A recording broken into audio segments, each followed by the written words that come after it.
Hey guys, welcome back for another video. We are hiking in the Talladega National Forest down in Alabama. Down here for a Senior Non-Commissioned Officer Academy. I've got Jesse back there.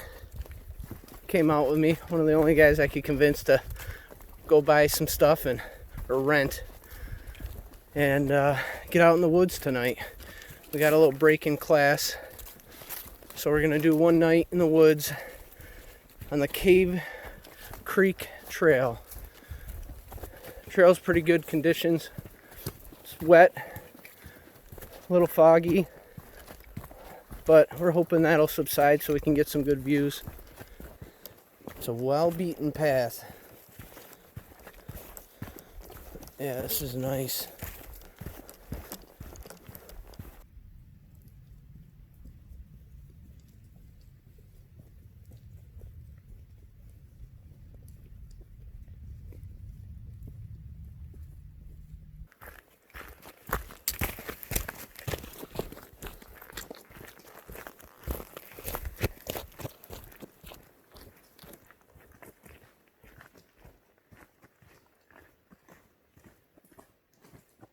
Alright, so we were walking down the trail, we saw this, which looks rotten, and it's standing. Now, if you see something like this and you push on it, and it feels solid, it's because it has pitchwood in it. And if you come around to this side and look, as I carved into it, even though the outside's rotten, this middle's not.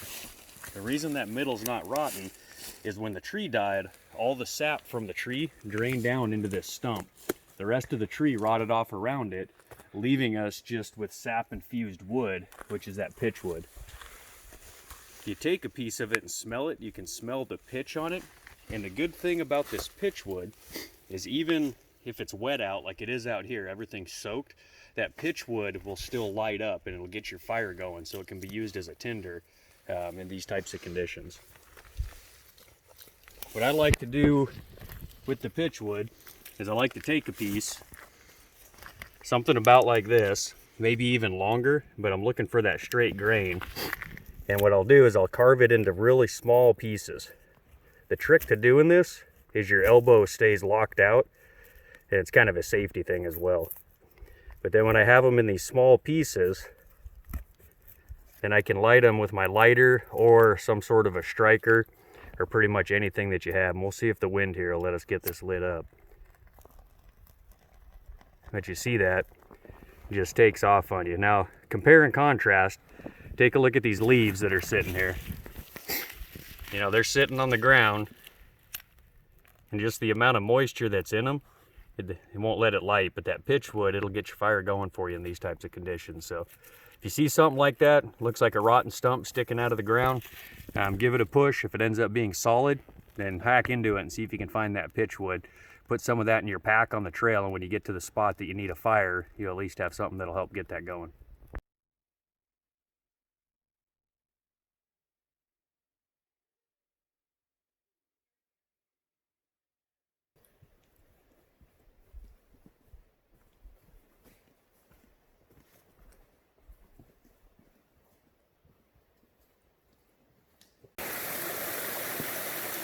Well, we're about 2 miles in, a little over 2 miles in, and you come to this real nice stream, creek. It's flowing real good. It is crystal clear, absolutely crystal clear.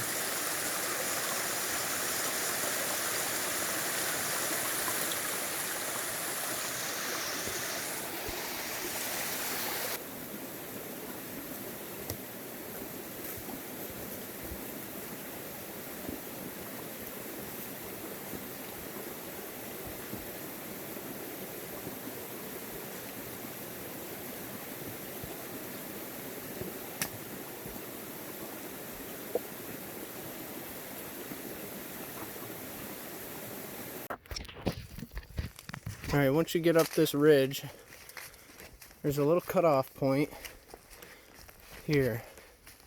You want to go to Two Pinhoti.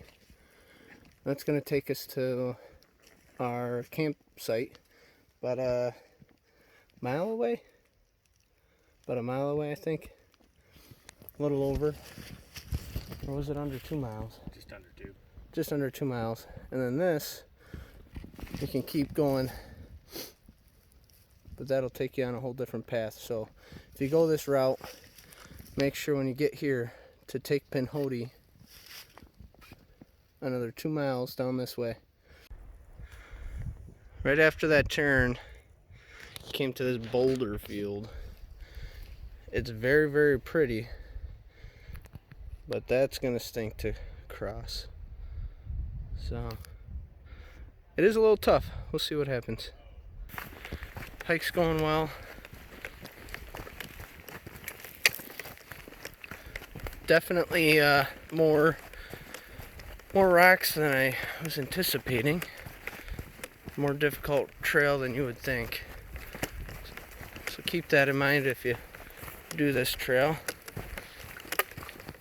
It's definitely not a beginner trail, but it is doable. If you're not advanced, you can still get out here and do it. Just gotta be careful. Alright, so we came up from this trail here, and this is going towards McDill Point, so we've made the curve going back up in elevation, and eventually you come to this section here. And you got these signs. This is the old one. They just put this one up. So McDill Overlook is where we're gonna go. We're gonna go see if we can get a spot that way. So you want to go this way. If you go that way, you're going back around the curve back to your truck or car. So what do you think? So far, was this 1 to 10 scale? Well, I shouldn't go by your scale. You're a SERE guy. You're not gonna. This is like a 2 scale for him. But for me, this was probably, I'd say, a 7 scale, 1 to 10 on difficulty. Definitely was not easy. This part of the trail is a little bit easier coming up to McDill Point, but pretty much that entire, what was that, Cave Creek? Yeah, Cave Creek Trail. That was pretty challenging with a lot of rocks. We'll see how the Pinhoti Trail works out, but definitely the Cave Creek Trail was more difficult than I was expecting. So coming up to McDill Point, you'll see over here that there is a plane crash. That's neat.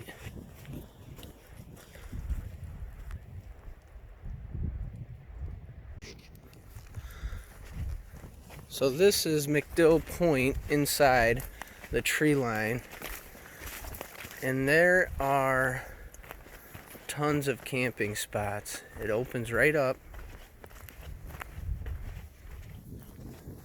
I can pretty much hammock anywhere I want.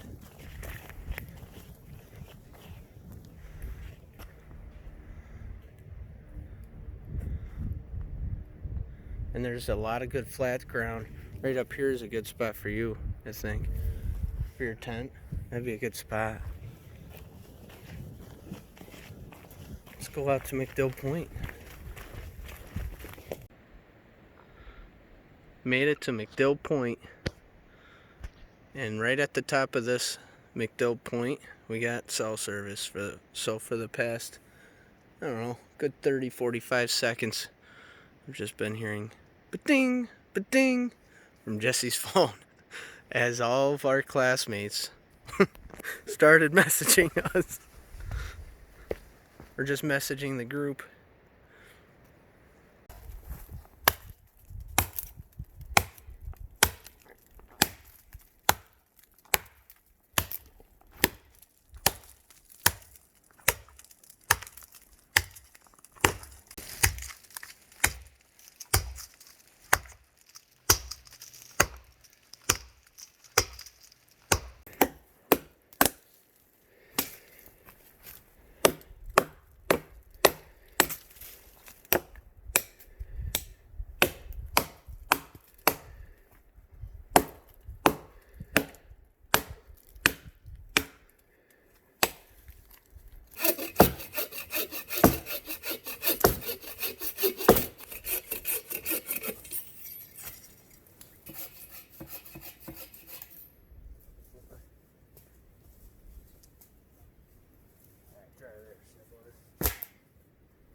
think we have liftoff.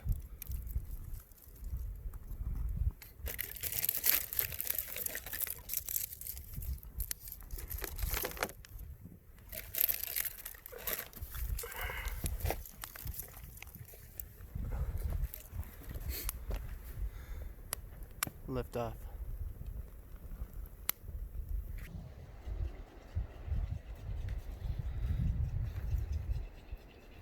You said you do camping and stuff for the Air Force?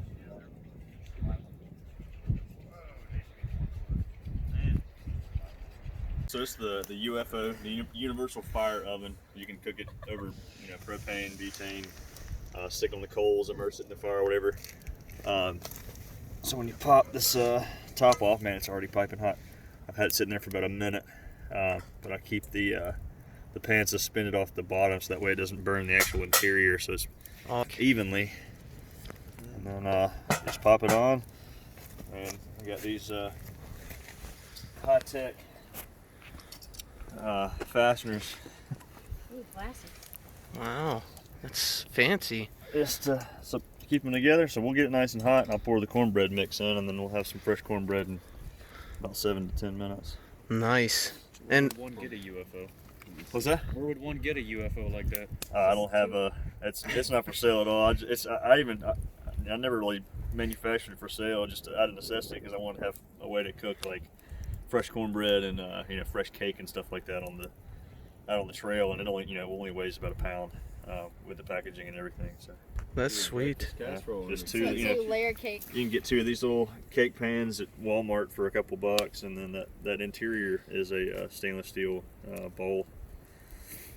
But yeah, that's it. The UFO. That's the UFO. All right. And what's your name? John Michael Parsons. John Michael. Thank you. Thank you, brother. Who knows all the mountains over here? Anybody? These all have names or no? Actually, technically, all of this Is a part of range? Talladega. Okay. It's just long, Talladega is the long and narrow, and it just peters out. I No. don't know what that one is behind it. And all those are not named. Those aren't even foothills.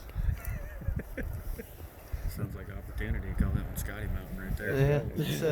There you go. That's Abundant Adventure Mountain over there. All right. Back up at our fire. It's getting cold down by that ridge. So we are having dinner. Got some shepherd's cottage pie. Here's the potato. And that's the food inside. It's gonna be great.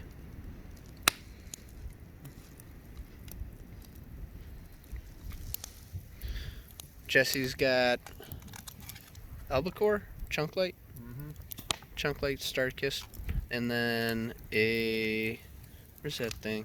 Yeah, one of those I gave him. Green belly. So, little dinner, little fire. Can't beat it.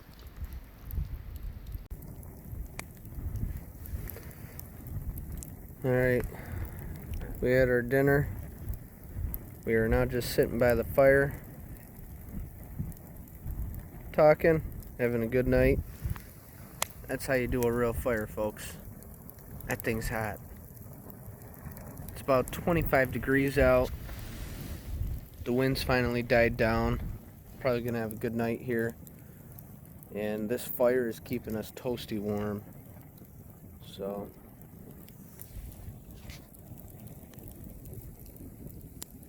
there's my spot over there. Oh, you might not be able to see it. There you go. That's my spot. Jesse's over here. Right there. It's almost time for bed. So I will catch you guys in the morning. Good night.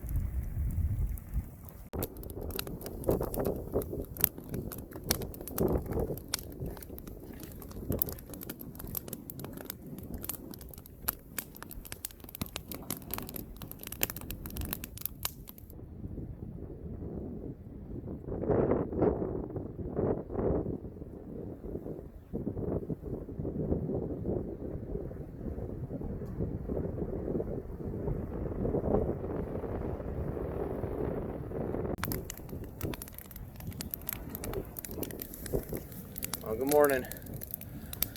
Looks like the people that had this campsite last night, they kind of bailed out this morning. Somebody was sick or something. But Jesse and I, we slept pretty good, right? You did all right? No issues. No issues, yeah. I was warm as could be. Had to air out a little bit last night, but now we're getting a good fire going for the morning. We're gonna watch that. As we have a nice morning coffee. So we do gotta hike out about 3 miles, I think, 4 miles, something like that. I think like 3 or 4 miles. We gotta go get back out to the truck this morning, but we're gonna take our time, enjoy our last little bit of time here. So.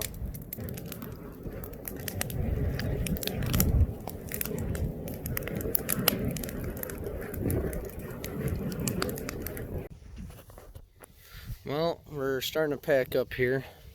Before I do that, I figured I'd show my setup. Got my carbon fiber tarp out. Right here, weighs 8 ounces. Got it kind of rigged up with pulling this door back right here. This door's out, but the other end's doored off. And that's my hammock by Dutch. I have a sling. That's where I got my clothes and everything in there. My top quilt. 0 degree. That thing kept me mighty toasty last night. It is just packed with down. So, under quilt right here. So it's nice. It's got a good draft collar on it. Seals it up pretty good. So, and I store my glasses are in there right now, and yeah, nice little setup. Kept me warm.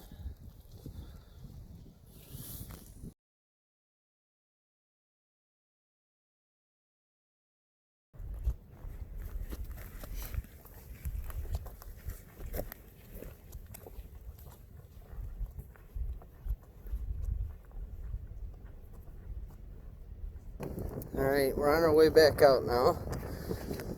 So, if you remember this intersection, that's McDill Point where we just were camping at. If you look at this, we're going to go on the Pinhoti Trail. That's where we came from. And we're going this way, right? And we're going up this way. I don't see any markers.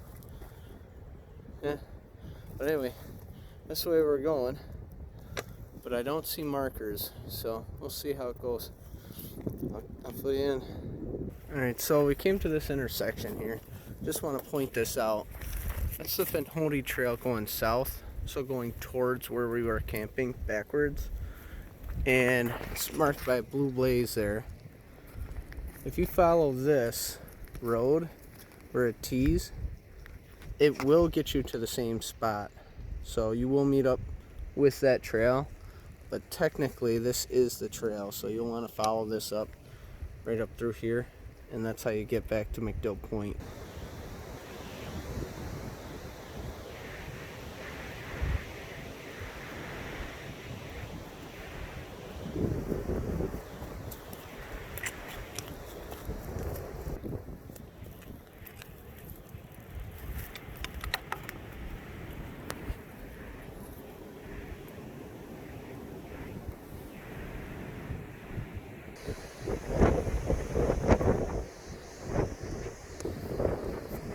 And on the back side of that is where we camped. We followed this ridge all the way over to us. We're at now